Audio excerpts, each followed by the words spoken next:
One of the earliest climbs established at the Gate Buttress was Chicken Head Holiday by Bob Stout and Alpenbach Club member Ted Wilson.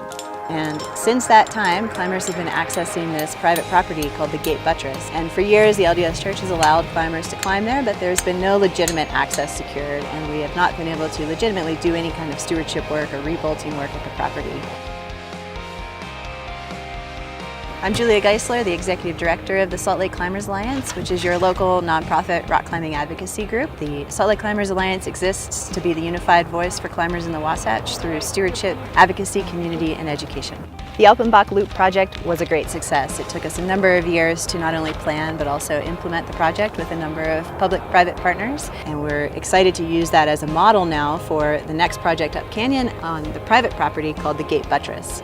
The Gate Buttress parcel is about a mile up Little Cottonwood Canyon, and it contains approximately 588 climbing routes and 138 boulder problems that we went under lease for last year from the LDS Church alongside the Access Fund. Rock climbers and the LDS Church today formalized an historic agreement up Little Cottonwood Canyon. The Church of Jesus Christ of Latter-day Saints is leasing 140 acres about a mile up the canyon to the Salt Lake Climbers Alliance. Climbers are super lucky to be able to climb at the Gate Buttress. It's private property, and the LDS Church has graciously allowed climbers to climb here since the 60s. However, no legitimate access has ever been granted until the lease was signed last year. We're really excited to be able to put the shovel to the ground this year, and we've hired professional trail crews to come out and work with us alongside our volunteers to improve the climbing access trails and shut down all these braided network of social trails. And today we've got, thankfully, so much more muscle power, so we're moving a lot of rocks and staging them to help build some steps.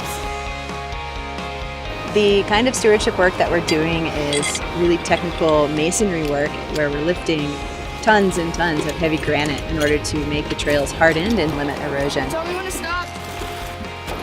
Part of the stewardship work that we're doing for the first time this year is replacing aging fixed hardware at the Gate Buttress.